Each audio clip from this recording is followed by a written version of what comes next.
drage kolegice in kolegi, hvala, ker ste prišli na tiskovno konferenco brigadnega generala Antona Krkoviča pred odhodom na zaslišanje na sodišče. V uvodu bo brigadir Krkovič podal svojo izjavo, potem bo odgovarjal na vaše vprašanja. Končali bomo 20 minut pred 10, ker da ne bo zamudo. Tako da prosim, da ste kratki in jedrnati. Brigadni general izvolite. Hvala.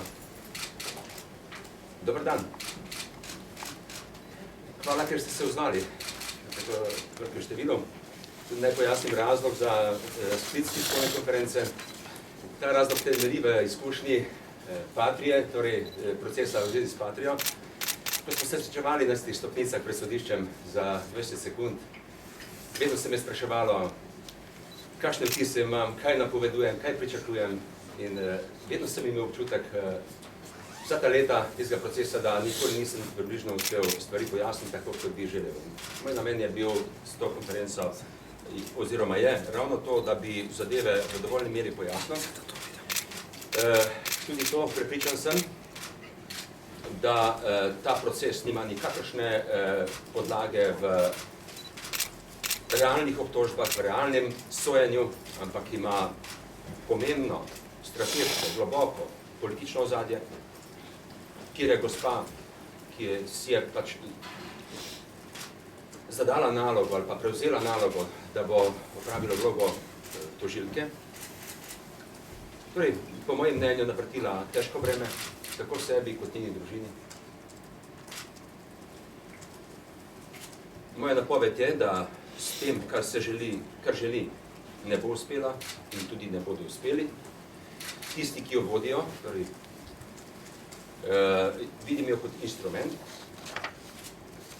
v tem procesu, tisti, ki jo vodijo, jo bojo takoj zatem, ko ne bo uspela za svojo obtožbo in ne vem, sprožiti sodni proces proti meni, tudi pustili na cedilu. Vse, kar je realen cilj, ki ga jaz vidim, da ga je moč doseči, je to in obžalujem, da bo tako sebi, kot svoji družini, spraskala neravno plitke rane, ki so takrat nastale. In tudi napovedujem to, da status pilota agresorske armade Tonija Merlaka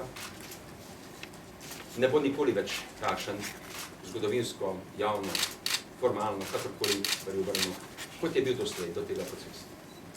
Kajti s tem je pač se odprla Pandorina skrinjica, zadeve je treba razčistiti, potrebno, tudi če jih ne bi hoteli, bo to zahtevalo sodišče, in seveda bomo pač morali vse detalje pojasniti. Dovolite mi še par kratkih uvodnih misli, potem bi pa odgovarjal na vaše vprašanje. Torej, vam moram povedati, da to noč, pa to že kakšno prej, nisem najbolje spal. Ne zato, da bi se bal, da bo za sestrelitev tega helikopterja, da je v resnici obsojen. Ampak zato, ker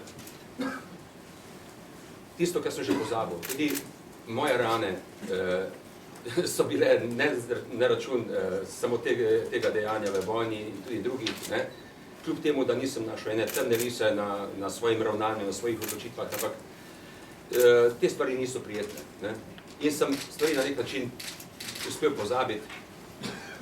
S tem sem se pa predvsej moral v svojih mislih vrniti v tiste čase in to mi povzroča nek rahlo nemir, bom rekel temu. Seveda mi dodatno nemir povzroča tudi moja izkušnja z slovenskimi sodišči. Še zlasti v procesu Patrija. Na osnovi te izkušnje vam odkrito povem, da ne zaupam slovenskemu sodišču.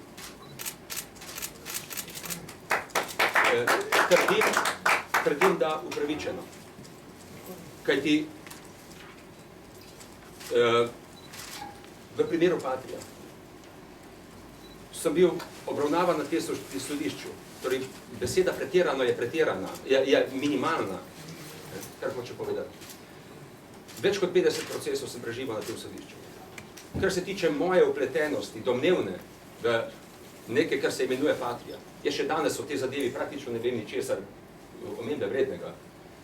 ker pomeni, da bi skozi nekaj procesov ali 10 procesov morda lahko meni izločili iz te zadeve, ampak se ni hotelo, ker so bili cilji in nameni povsem drugi. In se je ustrajalo do konca. Torej, preživel sem nekaj let na tem sodišču, brez vsake potrebe, brez realnih razlogov. In seveda, v začetku zadevo je malo mogoče nekoliko prelahkotno, ampak v končni konsekvenci sem 294 dni preživel v zaporu. Bil sem obsojen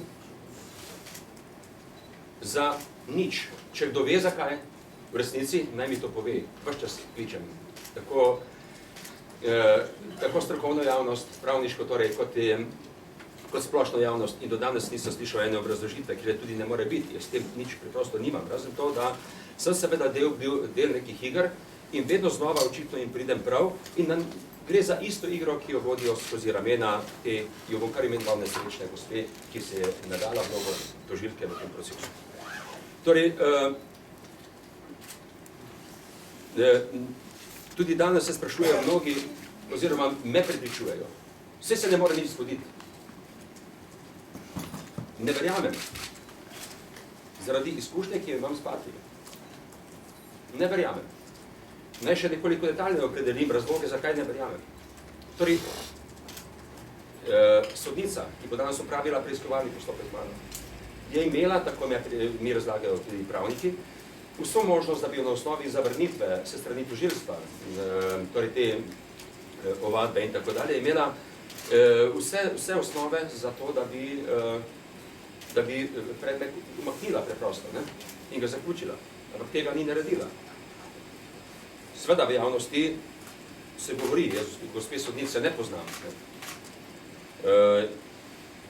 ampak vse dva dogodka, dva dejanja te sodnice sta, ki nakazuje na to, da dobiva specialne primere.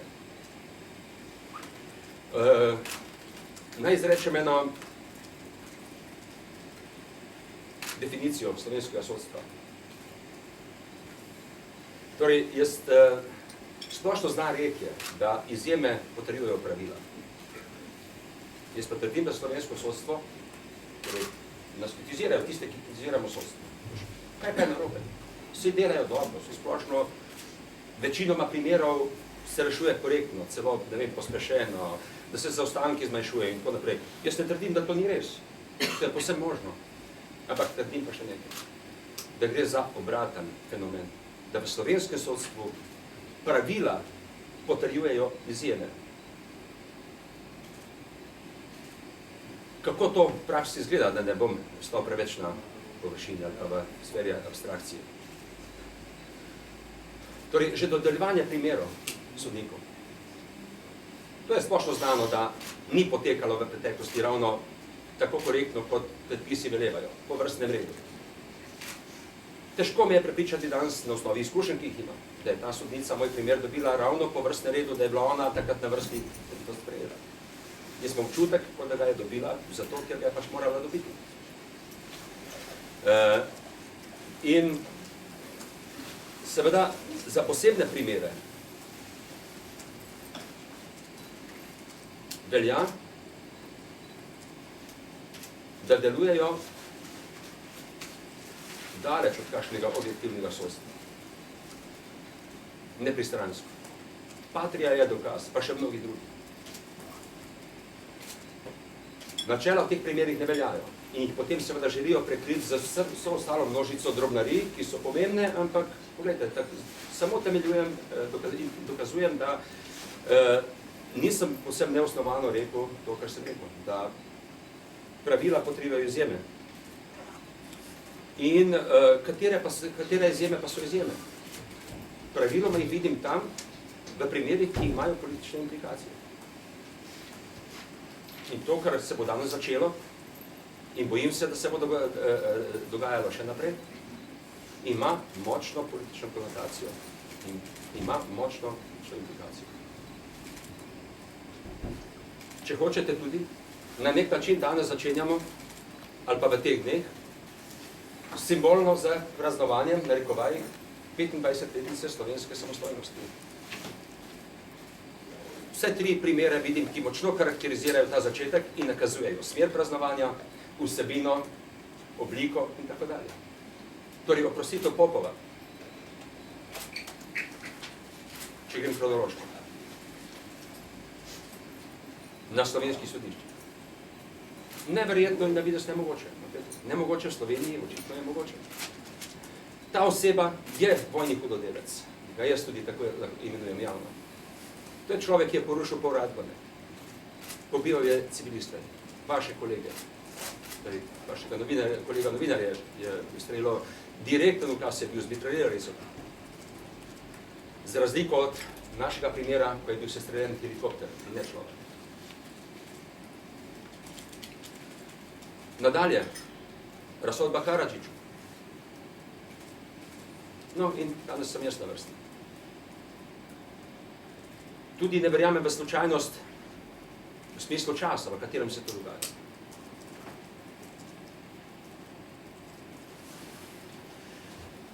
Še toliko v uvodu.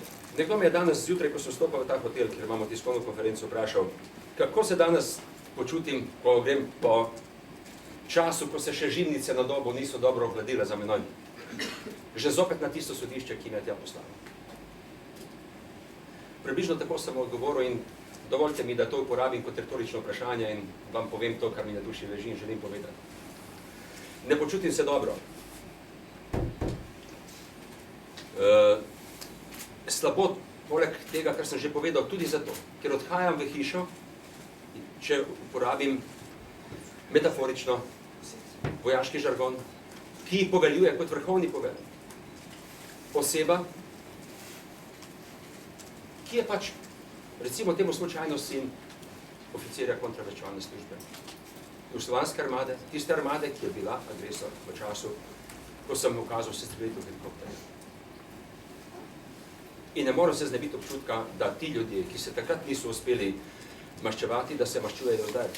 Morda tudi na takšen način, ker imajo možnost, da uporabijo pač v svoj vpliv v ozadju. Torej, ne mi govoriti, da sin gospe Merlakove, ki je pilot v Slovenski vojski danes, pri 40 letih skoraj, nima toliko vpliva, da bi gospe mami in svoji družini preprečil to, če bi hotel. Nič več obsodb o njem na takšen način. Namig pa. Tudi njega bi kazalo danes vprašati, pilot je v Slovenski vojski, kakšno mnenje ima o sestrelitvi tega helikopterja. Težko izključim, da oče ali pa družina gospoda, ki poveljuje tej hiši, nima vpliva, da se ne pogovarjajo o tem. Tako se lahko reče, ampak jaz temu ne bom verjel. To je človek, ki je govoril v času agresije odkrito in z navdušenjem o tepihovanju Slovenije.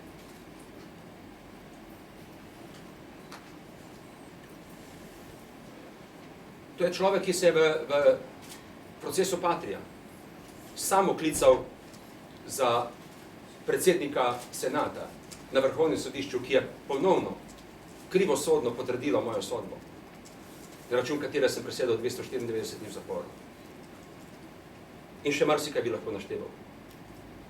Ne morem se danes mimo občutkov, da se gospa, ki ravno tako poveljuje nižji enoti te hiše, v okrožnemu sodišču, deklarira in se slika naokrog za simboli tiste armade, kateri sem ukazal sestreliti helikopter. Tudi to me obremenjuje in z temi občutki ohajam danes v to hišo, zopet ob 10 uri. Tudi še ena stvar mi je ostalo spomin od časa procesa proti Patrii. Vedno znova, ko sem vstopil v to hišo, kamor grem danes, če greste čez predverje in sem tudi naprosil novinarje, dajte se poslikati te table, pa naj nekdo javno pojasni, kaj te table predstavljajo. Ko stopam noter, se obrnem, na stenah vidim nekaj spominsko obeležja z rdečim zvezdam, torej simbolom jugoslovanske agresorske armade, kateri sem sestrelil helikopter, in navedena so nekatera imena, ki se ne da drugače razumeti, tako da je to pač neko sporočilo, ki kliče po spoštovanju tega, kakor piše, tako se da razumeti, sicer tam nimajo kaj iskati, po mojem mnenju, česar se kaže spomniti, in skratka, tudi to me obremenjuje. Kdaj bo normalnost na teh sodiščih, poleg ostalega, tudi takrat, ko bo takih tabel tam ne bo. Tiste table ne grejo nekam ven. Ne?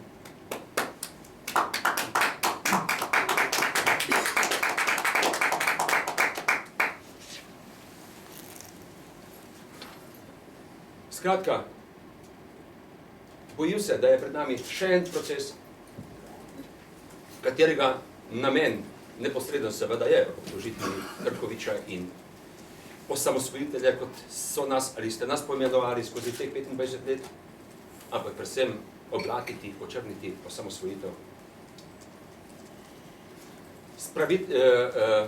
Pozdigniti tiste, ki so pravzaprav bili proti osamosvojitvi. Poglejte, tudi Merlak, agresorski oficir, pilot agresorskega helikopterja, nikakršen naš sodelavec. Je napisan enakovredno našim borcem na spomeniku na Žalah.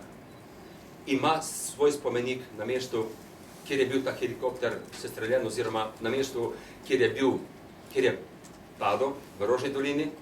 No, če se že to načel, tam, odkoder je bil sestreljen, pa napovedujem, je treba postaviti ploščo spominsko in pospomniti slovensko zgodovino, slovensko javnost in turiste, ki prihajajo k nam, da je bil z tega mesta, torej iz stolpice Iskre, sestreljen prvi agresorski helikopter, in to ne samo v slovenski lokalni razsežnosti, ampak v tej kruti, umazani balkanski vojni, ki jo je vodila jugoslovanska armada. Tako da, kot sem rekel uvodoma, nekdo je popraskal rane, seveda meni, popraskal jih je tudi sebi in status tistega, ki je bil doslej za družino in za enega previsoko postavljen, bo s tem dejanjem postal realen. Toliko bi povedal za uvod. Pa prosim, če me vprašate, bom odgovoril na vprašanja. Izvolite. Aleš, kot se ne ste, lahko malo pojasnite okoliščine te sestrelitve, pa ste bi vedeli, kdo je v tem helikopterju in to, da naj bi se pogovarjal o prestopu v teritorialno obrambo. Bom začel od konca proti začetku. To ni bil nikakršen sodelavec, zgodba o sodelovanju je naknadno izpisana, izmišljena in jo imenujem domišljijski spis.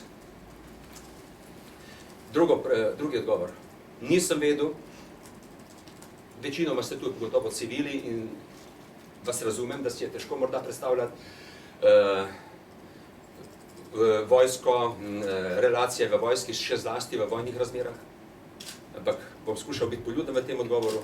Torej, ne vidi se v tisti razdalji, na katero se deluje za raketo, takšno, s katero je bil ta helikopter izstreljen, ne vidi se slučajno, niti če je helikopter oborožen, ni oborožen, kar je irrelevantno v tem pogledu, se v obtožnem predlogu piše nekajkrat, da je bil izvidniški, bom rekel, kot vojak, toliko več razloga, da sem ga sestrelil, ki letel je nad mojimi položaji. Tudi o tem pozneje lahko povemo o vlogi brigade Moris v zavarovanju vrha države takrat. Tako da, ne, daleč od tega, jaz sem tudi nekajkrat že dal izjavo, jaz nisem streljal nikakršnega Mraka ali pa, ne vem, se pravičujem, priimka Makedonca po rodu, torej se ne spomnim, ampak izključno v objekt. Torej v letalo jugoslovanske ljudske armade, ki je bila ta dan 27. definitivno agresor. Kakšni pa so bili, torej če grem pa na vaše prvo vprašanje, gospod, okvirji in okoliščine tega dne. Čeprav en dan prej na Primorskem drži, ampak tisto, kar bo zgodovina verjetno zapisala in je tudi formalno uveljavljeno, agresija na Slovenijo se začela v jutranjih urah tega istega dne, 27. junija 1991.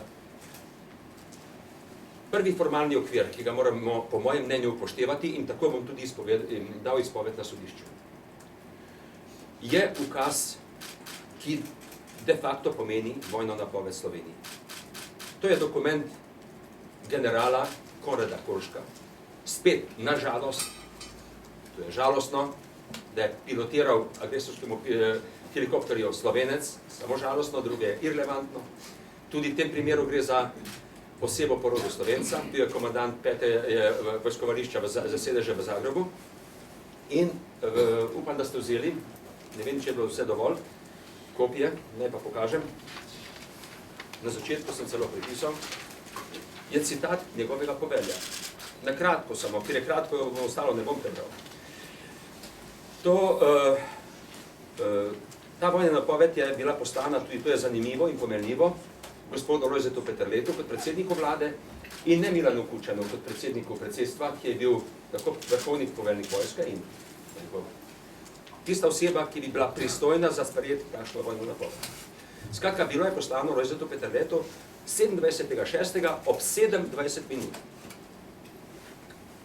Glasi se, gospod predsednik, obveščamo vas, da je naloga 5.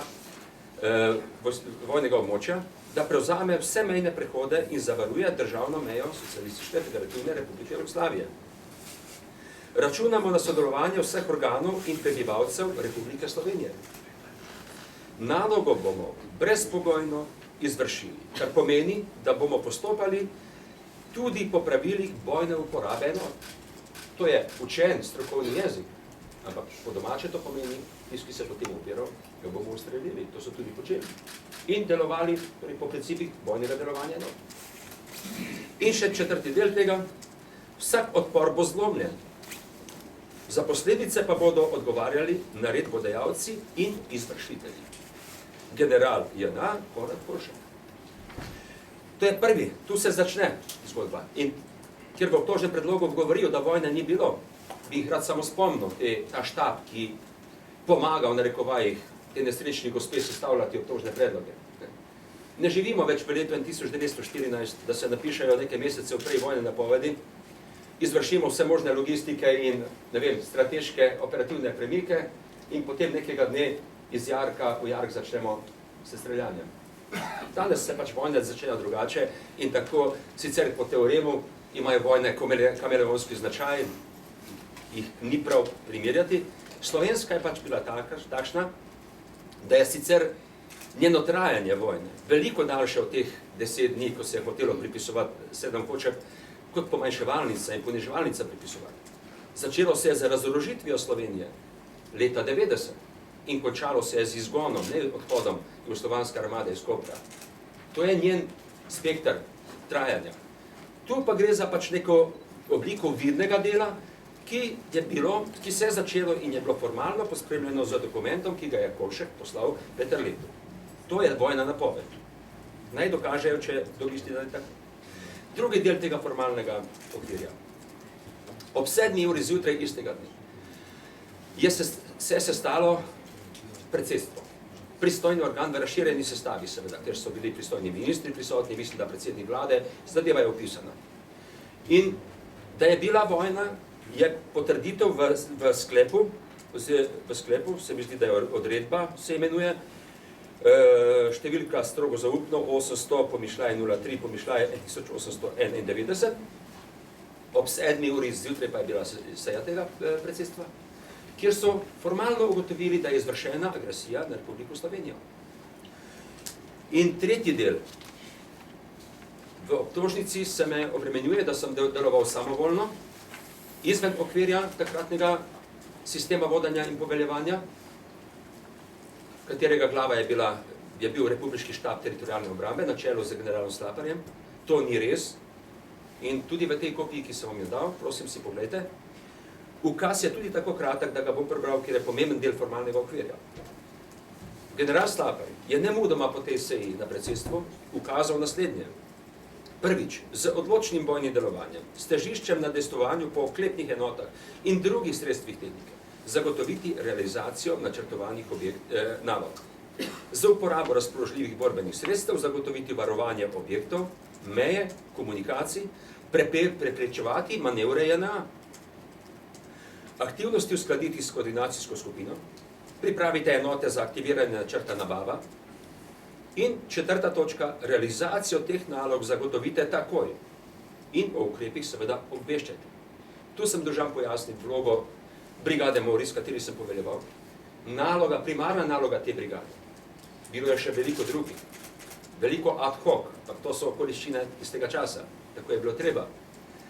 Primarna naloga pa je bilo zavarovanje državnega, vojaško-političnega vodstva. Tako na mirnodobni lokaciji, kot na izpostavljenih točkah. In tudi to smo izvajali, celo območje Črnega vrha in tako naprej, to so druge zgodbe. No in skratka, mi smo, ker gre za princip delovanja, da vedno takšne enote in vodstvo deluje znotraj lokalne vojaške pristojnosti. Vojaško pristojno je bilo 5. pokrajinsko poveljstvo na čelu z polkovnikom Miha Butara. Je šlo za takratno pokrajino Ljubljana. Ljubljano mesto je imelo svoje poveljstvo. Naš sektor pa je bil ožje vezan na območje Gregorčičeve ulice in okoliša, ki ga opredeljujejo lokacije sedanjega parlamenta, vlade, skratka, ta ožji okoliš. In predsedstva seveda. No in, če gremo na to sestrelitev, zakaj se je zgodila, kaj je bil razlog za mojo odločitev in takojšnje ukrepanje, da še to pojasnim. Skratka, ta helikopter je iz šentviške vojašnice, tako pripovedujejo, poletel in pristal na Kodeljevem. Naj vam priznam, zdaj tudi ta zgodba odpira mnoge zgodbe, ki do zdaj niso bile znane. In tako je prav, treba je okoliščine pojasniti. Jaz priznam, da nikoli nisem vedel, da je bila na Kodeljevem ena izmed centralnih pekarn Jugoslovanske vojske, kjer so pekli kruh. In kruh, ki se prikazuje tu, da sem pač bil nehuman tem pogledu, sem preprečil človeka, ki je ljudem peljal kruh. Veste, to se v civilnih razmerah lahko tako razume. Oskrbovati s kruhom enote v vojnih razmerah pa pomeni logistični element, ki ga praviloma se onemogoča, če najlepše rečem, kaj je možno.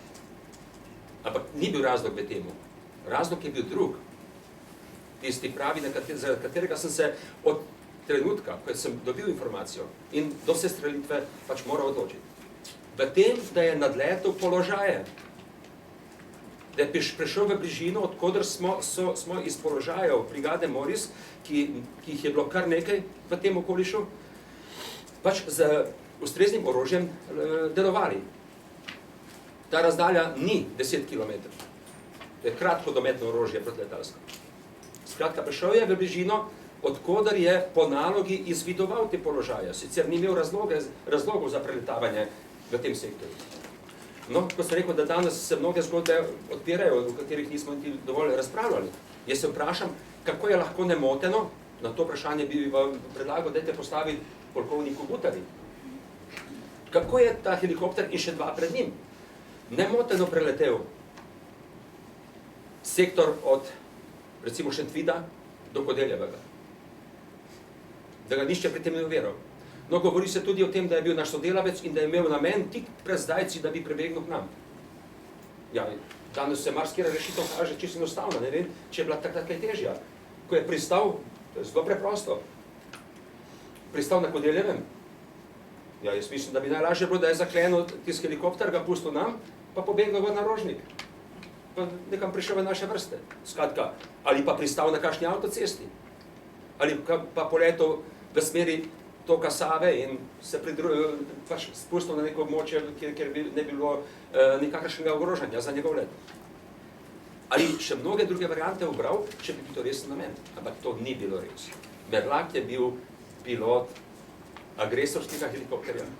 Merlak se ni odzval na klic, ki je bilo zjutraj na seji tudi sklenjeno. Eden od sklepov je bil tudi to, da naj vsi Slovenci, delujoči v jugoslovanski armadi, ne sodelujejo v agresiji.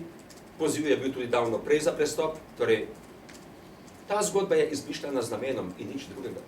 Danes jo je treba pa prizemljiti, tako kot njegov helikopter. Torej, če sem bil dovolj jasen, več nimam kaj povedati in bolj ali manj bom to povedal tudi na sodišču. A lahko samo še eno vprašanje? Seveda. Kako pa to komentirate, da če vam bodo sodili, da naj bi vam sodili po nekem starem kazenskem zakoniku, ki je veljal v neki drugi državi? Glejte, pravniki pravijo, da obstaja celo neka pravna razlaga za to. Zakaj se malo posmejim? ker me ta pravna razlaga res čisto nič ne briga. Pa sem odvisen od nje gotovo. Preprosto ne gre čez prebavila. Da danes po 25 letih v samostojni Sloveniji v Evropi se mene pač želi obravnavati kakorkoli ali soditi na podlagi jugoslovanske zakonodaje in še z obrazložitvijo farso, da je ta ugodnejša zame. Jaz sem že parkrat rekel in povem tudi danes javno. Tudi če je ugodnejša. Najprej nehaj enkrat to sodišče, ki sem prej povedal, kaj si o njem mislim. Meni ponuja za mene ugodnejše variante. Tudi pri Patriji, ne pozabite, da mi ponuja ugodnejšo varianto, ne?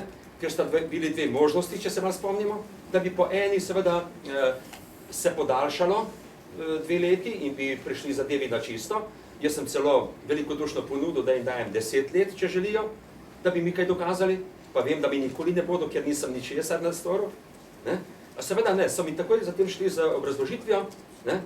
Demagoško, lepo, ven in ljudje očetno temu so pripravljeni nasesti večinoma, da je to ugodnejše za mene, da to zastara. Ne, jaz zdaj povem, zame bi bilo ugodnejše, če bi podaljšali za 2 leti in zadevo očistili. Čeprav je končni učinek formalno gledano isti, to vemo. No, isto tukaj se mi ponuja za takšno pretvezo in da je za mene ugodnejše sojenje po nekih jugoslovanskih zakonih. Ne, če ste Popovo sodili po slovenskih, sodite tudi meni po slovenskih zakonih. Pa tudi, če so za mene težji, bolj obremenjujoči. In če boste zaprli, dajte me pa po slovenskih zakonih zapreti. Spet. A veste, ne? Torej, ne glede na to, to me sploh zaključek odgovora je v temu, me formalni vidik preprosto ne zanima, močno pa prizadane to mojo čast in moj slovenski ponos. Ne maram in ne dovolim, skoraj bi rekel, ampak se moram dovoliti. Ne dovolim, da se mi sodi po jugoslovanski zakonodaji.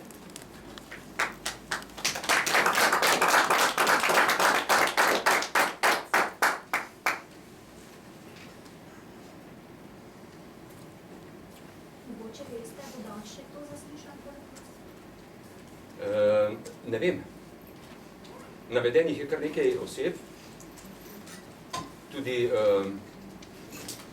nakazuje se nek pregon neznanih storilcev, tudi to naj povem danes, jaz bom zavzel takšno stališče na zaslišanju, da torej jaz se nikoli za svoje odločitve, tako privatne življenja kot službene življenja, nisem skrival za komerkoli in seveda nisem jaz pritisnil na sprožilec rakete, so bile pa slušalke na mojih ušesih, kar je neobičajno za komandanta brigade, ampak vojna veleva včasih in zahteva tudi takšne odločitve, da moraš stvari vzeti v svoje roke in potem lažje stečejo, tudi tukaj so stekle, kot vemo, pozneje je bil sestreljen helikopter nad Igom, tudi tu se mimogrede vprašam, zakaj pa tam nihče ne procesira, ne? Ampak seveda ni razlogov, ker je bil upravičeno sestreljen. Bili so tudi obstreljevani nekateri drugi, v Trzinu, če se bolj spomnimo, so celo z protioklepnim orožjem zadeli helikopter, iz katerega so se seveda izkrcali vojaki JNA iz Niša in so pobijali naše ljudi. In tako naprej, ne. Nihče teh primerov ne obravnava, samo moj je izpostavljen, ne. Že vedo zakaj. Tako da, naj povem, jaz ne bom nikoli povedal imen tistih, ki so imeli prst na sprožilcu, kajti delovali so pod mojim neposrednim poveljem in bom prevzel v celoti sam odgovornost za to, če bom moral odgovarjati. Seveda pa, morda me lahko vpraša, kaj pa če oni želijo se sami prijaviti, javiti in želijo, da je zgodovina zapiše z imenom priimkom. Takrat bom to odločitev podprl in z veseljem napisal na tablo, da so bili tisti pogumni slovenski možje, ki so to izvršili. Če pa se ne bodo javili, jih bom pa tu zaščitil, kajti vemo vsi, da tako izpostavljeno javno ime lahko trpi kakšne posledice na račun svojega dejanja. Skratka, jaz sem tak, ki odgovarjam za ta dogodek. Takrat veljala tudi prepoved letov v zračnem prostoru Slovenske?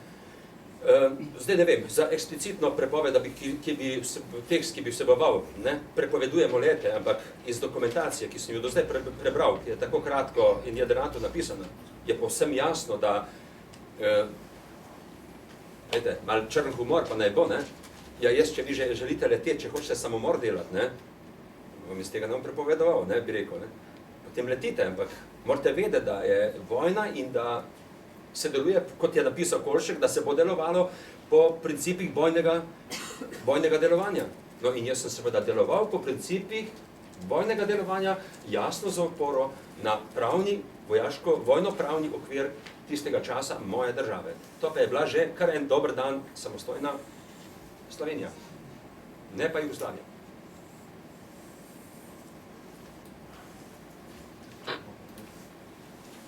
Če ni vprašanj,